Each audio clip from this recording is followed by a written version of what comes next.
Is it Leanna? Yes. Or okay, I got it. Leanna. Yeah. You said after dating someone for 2 months, you guys went on a trip to Bali together, and he got your name tattooed on him. Correct. Did you get matching, or was No. it just? I got C'est La Vie. And how long did you? How long were you dating him after? So that was my most recent, relationship. That was the. We ended up dating for 2 years. The 2-year guy. But we were only dating for 2 months and decided to go to Bali. I was like, you do not have to get my name tattooed. I actually advise you probably don't. Yeah. But I kind of liked it. I was definitely like, sure. I didn't get his back, so I mean, he still has it. He still has it? Oh, yeah. Oh, the guy, you still hang out with him. Yeah, he still has the tattoo. Do you think he still has feelings for you? No. He's got your tattoo. I mean, he'll never forget me until he gets it covered up. So I was just going to say, is he talked about getting it covered up? Oh, he said he has to. Because I always say, I'm like, oh, you're definitely seeing other people. And he's like, I literally have your name on my thigh. So no, I don't. Wait, how long ago you broke up? About a year ago. And he still has the does it? name?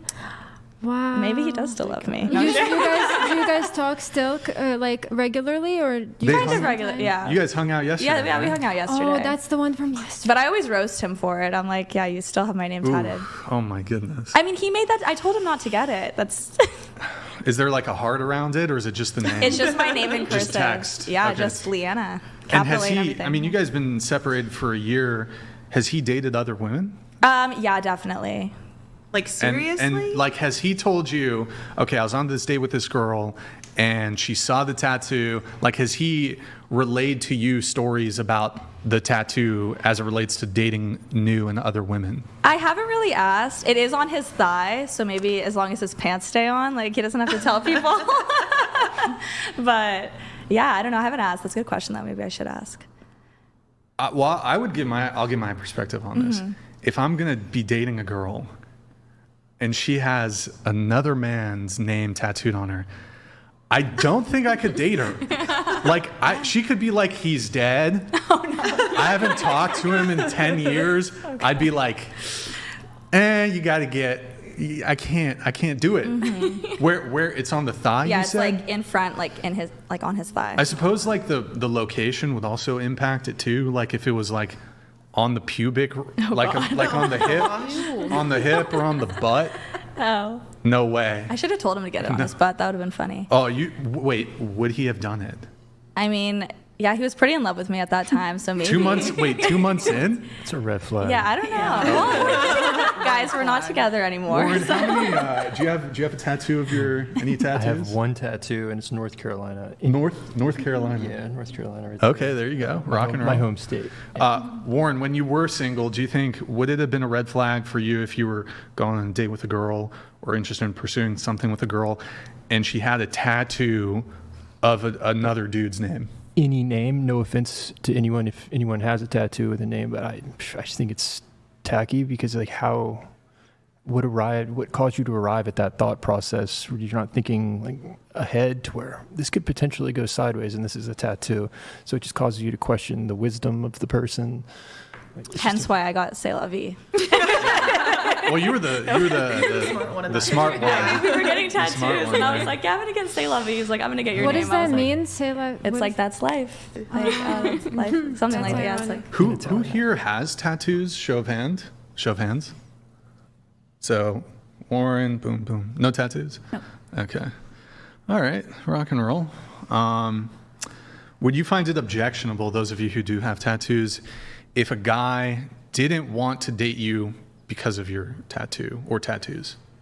No. My current relationship, he doesn't like the fact that I have tattoos, so I haven't gotten any more since we've been Got together. it. Okay. And you guys been together for, you said what? A 1 year. year? Yeah. Got it. Officially a year. Yeah. Gentlemen, do not, after 2 months in Bali or whatever, do not tattoo. Don't tattoo a woman. I imagine that would be an issue though for any women who are like dating him. I don't know. Maybe fine not. with me, I Maybe mean. not. I would run for the hill. I would run for the Yeah. hills I I would immediately. not like that. And to double down on that though, it's not just that he has the tattoo. He still hangs out with you. I think that'll be the bigger. Yeah. Like, I could see. Okay, whatever. It was in the past, but like, he has the tattoo and he's like kicking it with her all the time. And I believe you that it's just platonic or Yeah. whatever, but like from the girl's perspective, she could be like, No, I Jealousy thing for sure. I 100% agree. Like if the roles were reversed and I was the girl that he was dating and he had, I probably wouldn't be interested, but sure. none of my business. I don't know. Well, moving on, you said that you refuse to date a man who hasn't moved out of his parents or / lived on his own or with roommates before. Yeah. Okay. Who here agrees with that? Like, would any of you here, so I know a lot of you are in relationships. If you're single though, would you date a guy who is currently living with his parents, mom, dad, whatever? Yes. You would? It depends on Would you? how old he is because, Yeah. I mean, Any age. my hold on. brother lived with our family throughout college, and then now he has his own condo, and he's Right. relatively young. So Well, I suppose you're 19, right? Yeah. It's not at 19. It's especially definitely during different. college. It's not uncommon to still be living with your parents. So let's say when you're 25. no, by that point, I would expect some more independence. I Okay. would say So it'd be a complete deal breaker. it would. Yeah, I would hope that he's on the right track to getting his own place, moving out, becoming independent in that sense, and make sure of it. Like I would want it to be made sure of. Sure. So anybody wouldn't? I would. Oh, you would. Absolutely. Is that Yeah. more common in the Netherlands? Not sure, but if he shows he's a productive person, he's working hard for his future, and has plans to move out, then absolutely. Got it. Okay. I heard an interesting quote the other day. It went something along the lines of, a woman is more likely to date a guy who lives with his wife than who lives with his mom. So terrible. Any It's thoughts on true. that? It's very true. That's definitely true. Because yeah. when sometimes a lot of the time when women see a man who's already married, they think like, what is so special about him that he is already married, and so they will kind of want him. I'm not saying that for myself, but for some other people. And some women, if they see a man living with his parents, they think like he's not established enough to be in a relationship with her. Like she wants him to have her move in and have her join a part of his life and not be with someone who still lives with his parents. But I think it's fine before marriage to live with your parents. It also depends on age too. Okay, there you go. Can I jump in real fast? Sure. I personally just don't feel like you can marry someone without living with them first. Coming from somebody who's personally, I know cultures and different people believe in different things, but personally for me, I've lived with 2 previous boyfriends, and you don't really know somebody until you've lived with them and see their living habits. Like you may think that you spend every day with them, but there's going to be little things that bother you, and it's whether that's livable for you or not. I mean, there's obviously things to look past, but I don't think you truly know someone until you see how they handle bills. You see how they pick up around the house. Like, it's just little things, like them living in a space, because that's when the walls really break down. And yeah, I don't know. That's just my take. I would definitely live with somebody before marrying them as well. What were the deal breakers for you then that you experienced? Financial responsibility, understanding that, that also goes back on, like, I can't really date somebody or live with somebody unless they've lived on their own before and understand the importance of paying your bills on time and, like, having good credit. And these things do matter. And it's, if you're going out to an expensive dinner, but you're, like, 6 days late on rent and you can't pay for, like, it's priorities. I think it shows a lot of responsibility, independence, and priorities. May I jump in? Yeah. I totally agree with you as well, because there are individuals that they spend their money irresponsibly. They might spend it on like a new fancy sports car when they could have put that towards their own place of living, right? It just depends on how you allocate your money. And I understand, economically, it's still kind of challenging with how things are. And I do think it is a cultural difference as well here and in other countries as well. But I think it really depends. It tells you a lot. Like if somebody lives on their own, how smart they are with their money, how considerate they are with what they have, and how they allocate their money appropriately. I'm going to go ahead and add to that too, because my 5-year relationship, that was the biggest issue is, he's going out and he wants to spend money on X, Y, and Z, and then buys an engagement ring, and I come home and I'm like, well, where's the money for rent? Why am I sitting here busting my ass and you can't even afford that? Going back to your notes, you also wrote that you need someone who's somewhat financially stable, responsible, and independent. You said you've been stuck paying an ex's rent and bills in the past, and you'll never. There's 4 R's. Do that again. Was that the 2-year guy who you're paying his rent? There was a period of time where I was helping him pay his rent. Okay.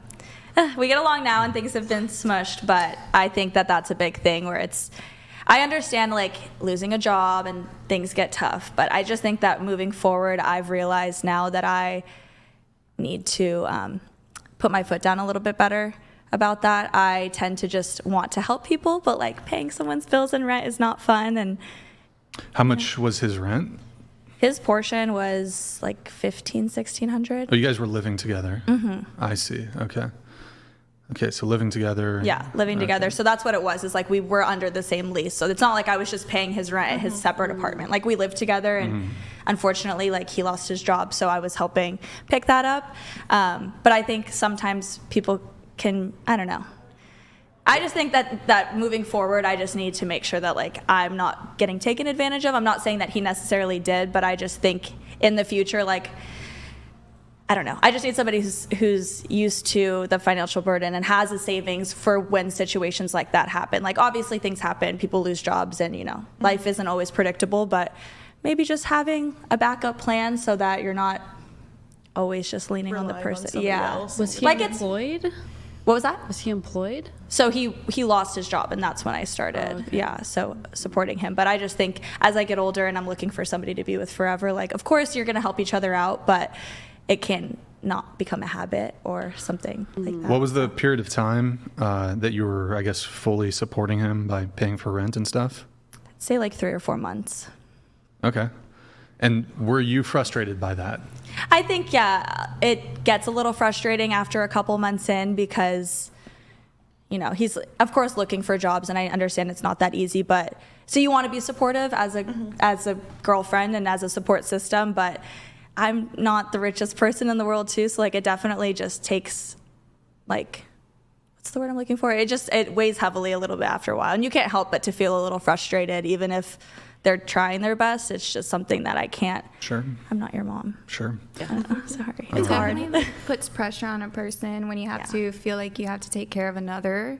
So yeah, I can agree on that. But I also probably feel like maybe he also felt frustrated because as a man, you want to feel like you can support and be, the breadwinner and stuff. So I'm sure like it probably didn't help his own personal masculinity as well to feel like I had to support. Was he looking for a job? Yeah. No, I know that for a fact because I saw him going to interviews, and he did a lot of like at-home interviews, but it's just I can't help but to be frustrated when like I have to, like, money is such a touchy subject, so it's difficult, but it's also like you can't help but eventually feel annoyed, like, please. How long did it take before you guys started to move in together?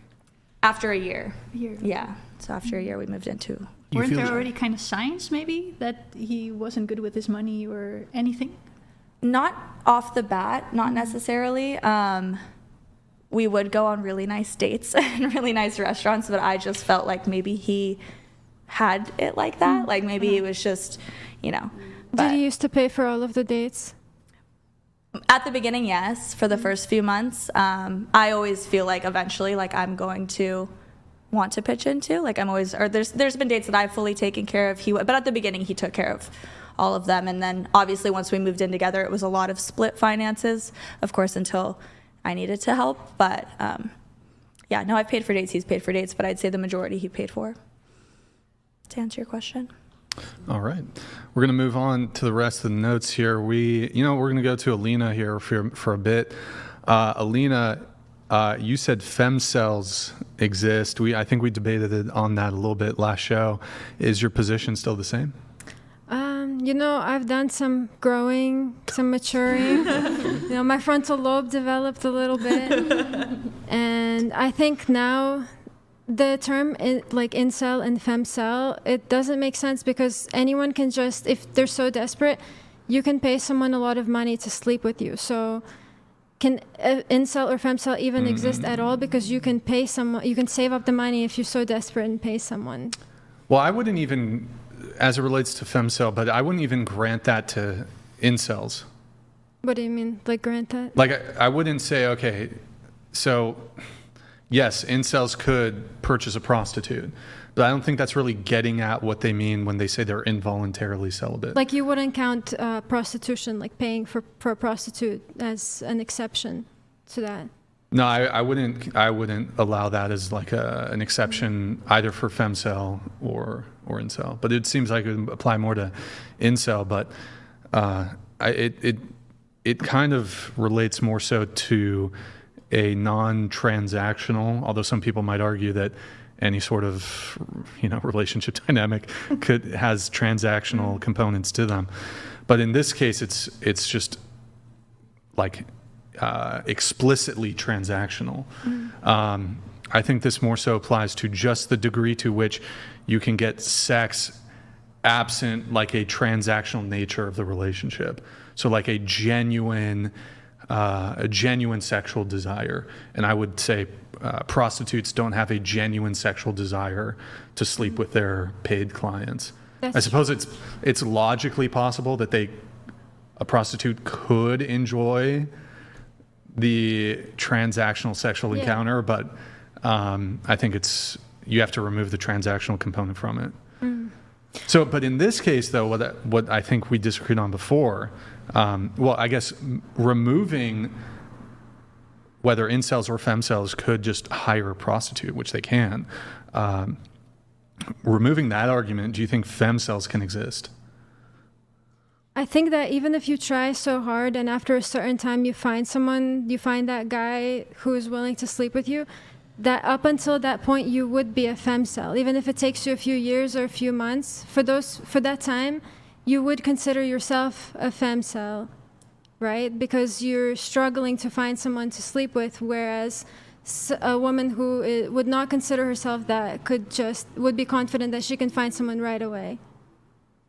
I mean, it's kind of a brain rot discussion anyway, but I think femcels could exist for that time. Wait, it was your prompt. It was literally your prompt. Like 6 months ago. The prefrontal cortex developed, you said? Okay. Yeah. So back then, 6 months ago, you were just brain rot.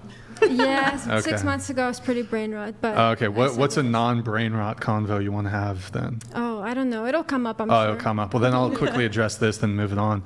Yeah, I mean, I just think ultimately, like, you could take like a really unattractive woman and a really unattractive man, and you throw both of them on a dating app, and I think that really unattractive guy is going to struggle like substantially to get anything. And I think the really unattractive woman, if she makes herself sexually available, she can get sexual access within a couple days, a day. Yeah, absolutely. I never disagreed with that. Like, okay. I never said that the idea of a femcel or the concept of a femcel is as common as a male incel. That wasn't my point. I was just saying that they could exist. Like, you're saying logically it's possible that a femcel could, like, she would be just, even if it's for a temporary time. Even if it's for a temporary time, she would consider herself a femcel in that time because she's like, oh, damn, like, I'm struggling to find someone. I'm a femcel. And then she's like, oh, boom, I found this guy. I'm no longer a femcel. But I think there's a, like, femcel, I think it means they can't find a man of the appropriate standard to have sex with.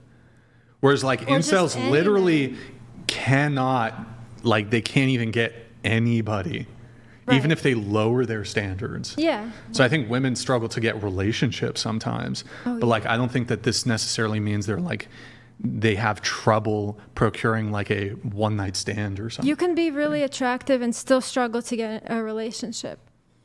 Right, but this would make you not a femcel. I'm not saying. Yeah, it wouldn't make you, because femcel, celibate, it relates to celibacy, strictly sex. So, anyways, you say it's brain rot. So I mean, if there's nothing to push back on, I'm not going to linger on it. But Warren, what do you think about? Do you feel like you're struggling to find? Oh, me no. Do you know girls that are? I knew a girl who she was struggling to, like, she was going out to places where she could meet guys, and she was struggling to get those guys to stick around, not just for a relationship, but also for like possible hookups as well. Like, she was down for something like a one night stand or like a friends with benefits. And I was with her the one time she met a guy, and then later on, a few days later, they were going to meet, and he flaked on her, and he said that he was homosexual. And so she said it's not the first time that she had an experience like that. So Is there a pattern there? What do you think is causing that for her? I honestly have maybe I don't know her well enough to know that there could be some type of underlying problem that could be causing that.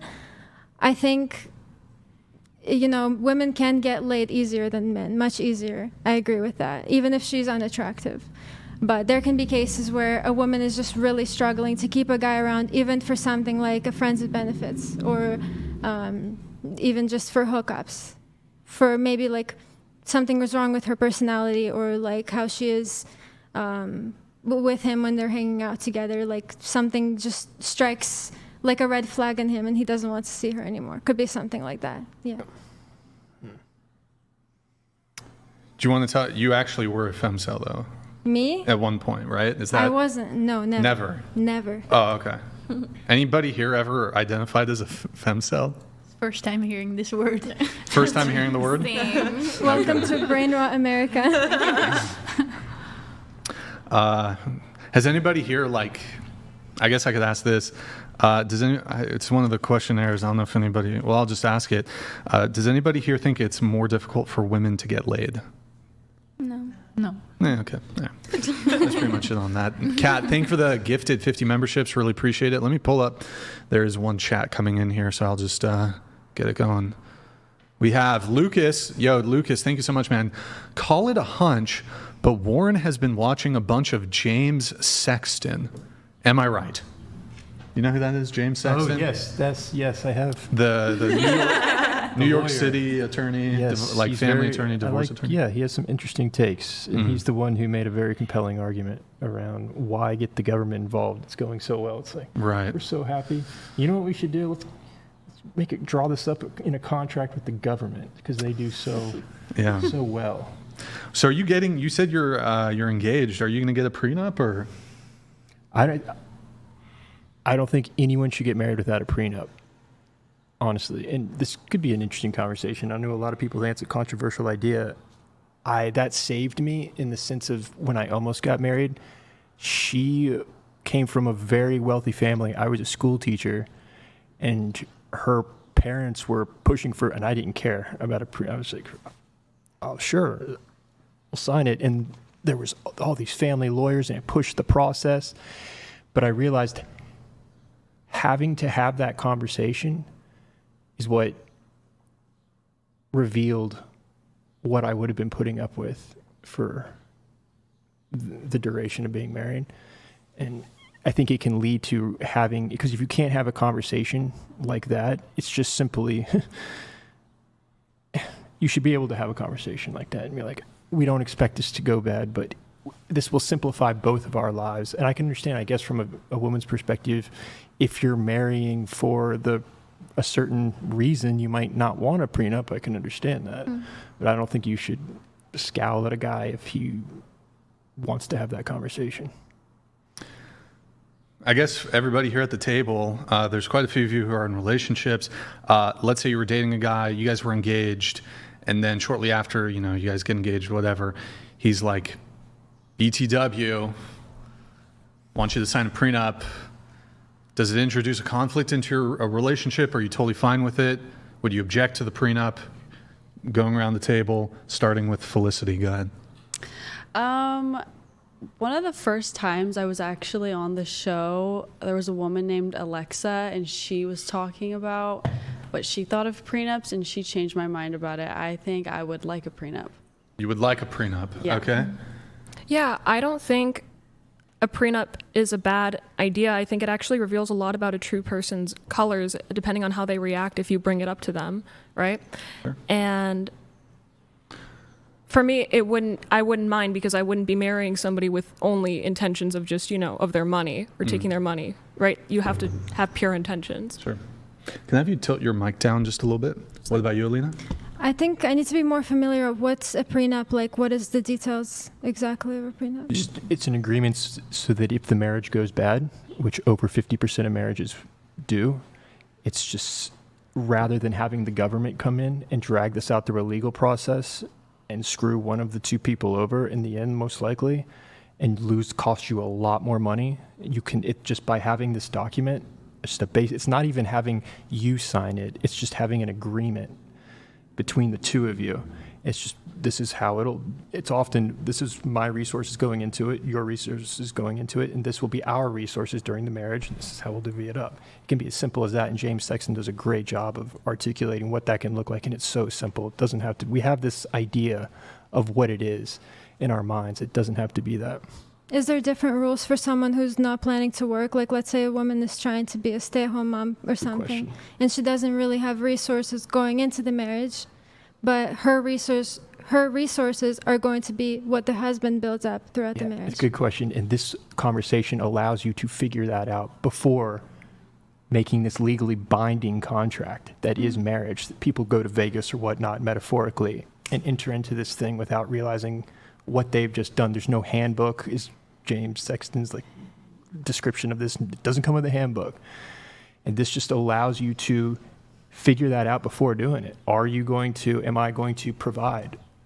Can we do this? Is that the expectation? And then if we do split, in the worst case scenario, what would be fair to you? And you would come to an agreement before, rather than trying to come to an agreement now when you hate each other. Okay. I guess I'm down for that. What about you? Prenups? Thoughts? Yes, I agree. no? I think they're a good thing. It's beneficial for both people. You go into it with your own resources, you leave with your own resources, your own debts, whatever it may be. It's not somebody else's problem. You brought all that into the relationship yourself. So I agree as well. Just because it protects both of our assets and whatever we grow into. Like if let's say I boom up in my business and they boom up in their brand, then I think it's fine to protect both of our businesses. So yeah, I would definitely do the prenup. Yeah, me too. For the same reasons they mentioned as well, and you can really tell something about the other person. You can get to know them probably better through that way. Yeah, I'm 100% signing a prenup. I have one more thing. What was interesting for the thing that went wrong for me, though, it wasn't even so. It did reveal a lot about her, but I kind of had already gone through this with her, and we had broken up 3 times. It revealed her family dynamic and this team of lawyers and what her parents were expecting, which would have dragged on as well. So You broke up 3 times? yeah, How does that work? Because that's I thought what you just break up one we time. do. Stupid things when we when we have a dream in our minds and we think, and on some level you're in love. It's vastly more complicated, and you fall in love with the idea, especially when you get to an age, and that biology clock is ticking for all of us, especially you guys as well. And you come back and I learned to deal with. I don't want to throw around the term narcissist lightly, but you can encounter a clinical level narcissist, and that is a pattern that they enact, hoovering, bringing the person back in.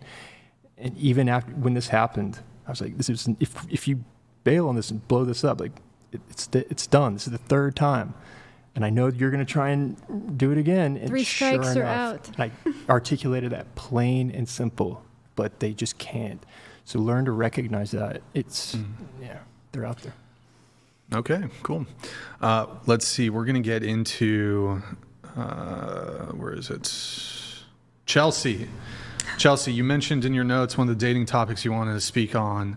It's body counts. So what's your position there?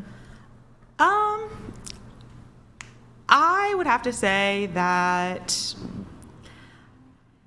I think women should have a lower body count. Do I think that's always the case? No. And I know that men judge women based on their body count. So I guess my question is how do females feel about a man judging them for their body count? How do you feel about your own body count? And do you regret what your body count is? I'll open that up to the panel, but why don't you give us your position on that first? Which part? Just my thoughts on it? Yeah. Well, I mean, like I said, I think that women should have a lower body count. I mean, any man's desire is to have someone who has a lower body count. So. Right. But do you object to men, for example, having a preference for No. women who have low body counts? No. No, okay. Anybody want to Yeah, I think it's the business of the man, of course, if they want it or not. But I also will judge a man if he has a bit high body count as well. You'll judge him too. Yeah, because I find that disgusting as well. So Yeah, I don't believe in the double standard where men can go and do whatever they want and women can are set to a certain standard. And I don't agree with people sleeping around no matter what gender you are, what sex you are. I think you should be as close to as close to zero as you possibly can, because I think that shows a lot about how much you respect and how much you value yourself and you value the person that you plan, if you plan to settle down with, the person that you plan to share your life with, and how you're going to set an example for other people around you. Yeah. Well, we do have a question here on the questionnaire or a statement rather, a woman's past should not matter. The only person who agreed with that was Leanna. Really? Yeah, you're the only one who circled that. All the other women here seem to think that a woman's past does matter. Why do you think, or why do you agree that a woman's past should not matter? I don't know. I think if you're, say, 35 years old and you had a college phase where you dated a lot of people and you experimented, if it's 15 years down the line and you're settling down and you're not that person anymore, and someone's like, well, 15 years ago you had a roster and you slept with all these guys in college, so I don't want to be with you, I would just think that would be a little bit ridiculous. I don't know. I just think that's just one example, but I just think that, also it depends how severe, I guess, the past is. And everyone's entitled to their own opinion. If a man doesn't want to be with somebody because they've slept with so many people, then that's totally fine. You're entitled to your own opinion. But I just think I think a lot of the time, too, men do expect a lot from women. But if you were to turn around and ask the same question, it'd be well, it doesn't apply to me. It only applies to you because you're a woman. I've heard, I had this one saying, someone in college told me, and they were a key that opens many locks is a good key, but a lock that many keys can open is a bad lock, or something along those lines. And I just thought it was funny, but something along that. I'm that wasn't exactly you it. Almost got it, but yeah. You mentioned there's a college phase. Did you have what does that mean? What's a college phase? A lot of people in college will sleep around or they'll date a lot of people. Not everyone, but I feel people have phases. High school, whatever it may be, but high school phase? I don't know, high school phase. Hey, yeah, it goes down in high school, I guess. 20s, I feel there's times. I know somebody who was in a relationship for 10 years all through high school and college, and then they broke up and they were well, I never slept with anyone else, so I'm going to go date around and see what I like, and I think that's totally fine. Whatever you want Did to you do. have a college phase? I wouldn't say so. I'm unfortunately a serial relationship dater or a situationship-er, which is horrible. Okay. Has anybody here had a college phase, party phase? Some people call it the hoe phase. No. I've had a party phase, but I wasn't Party sleeping phase. with people. Sure. They're Anybody? No hoe phases? No. I went more on a dating phase, but Dating that phase? was trying to get to know myself on what I like and what I would want in a future partner, or just a distraction in that moment. So I'll be honest. If I would find no offense, a situationship serial person more alarming probably than a college phase. I'm sorry. A serial A serial monogamist Monogamist would or- make you more worried than someone who's had a bunch of relationship, one-night stands. how'd you, situationship, you're only situationship. sleeping with this person, but you don't have an official if you're title. bouncing from short relationship to short relationship rather than someone who's I had some fun in college. I'm not saying that. What if they're not short? I had a situationship of 4 What's the years, and difference that was on between me. a situationship? But you had a and 4-year relationship? situation. Yeah, that was horrible. Is that- 4-year. That's not a situationship. Well, that's what it I is, tried to though. tell him. If you've never established the relationship, It's a long then time, technically though. yeah, learned my. But what do you Wait, establish? did you say I love you to the situationship? No, Did he say it to you? he let it slip once, and then he was like, "I didn't mean to say that." Wait, were you only seeing him for those 4 years? It was a little bit on and off, but I pretty much was only seeing him because I guess for the first year, it was still casual, if you would say. So I was open to dating other people. I didn't really. I catch feelings for someone and then I'm like not interested in seeing other people. I have that problem. And then a little bit into it, he was like, I don't want you hooking up with anybody else, and I won't. But I also don't want to call you my girlfriend. And I was like, weird. But okay. And then so I was very loyal to that, but he wasn't. And I think it was just his way of like making sure I wasn't. And then he was going to go do his You thing. got tricked. Yeah, I definitely learned my lesson on that one. So would you do it again? No. Right. So then it wouldn't be serial, right? So if I Yeah. met a girl and she was doing that repeatedly, I'd be like, Yeah. you're not learning. Yeah. That's a red flag. Well, I learned from that. That was Right, like so- the last time I. That's my point. Yeah. Like, if you can't figure out what you want with me in the span of a couple months, like maybe we should just move on or call it what it is. So. Yeah. And why would you find that more troubling? Actually, I want to know your thoughts. on Then, that. well, I think it's people do crazy things in college, and I'm not saying you should do that. I can understand why that would be unappealing, but as opposed to that pattern, not that you are enacting that pattern, but I do think that that would be more of a red flag if you're trying to find a sustainable relationship than a balanced, well-rounded woman who had some experiences in college or whatnot, but also I'll just leave it there. But a lot of this you don't need to disclose. If you did some stupid things, in college, I don't think it's the end all be all. Just keep it private. That's what I would do. Okay, but you said like you find it more troublesome going from situationship to situationship, and why would that be? Because it shows that you're not learning, as opposed to a short period of time of youthful stupidity, as opposed to an adult who should be progressing and learning from those experiences. That pattern is more alarming. Just if I'm just going to balance two patterns, I'm not saying either is good, but that would indicate more of a red flag to me. Does that make sense? Yeah, very much. Yeah. Right. Because it also kind of seems like the person is trying to attach themselves or try to fill a void rather than take accountability and kind of trying to find a sense of dependability on someone else, if that makes sense. Is that what It you're could coming indicate a from? number of things is Yeah. the problem. Okay, Right. I see your side. Yeah.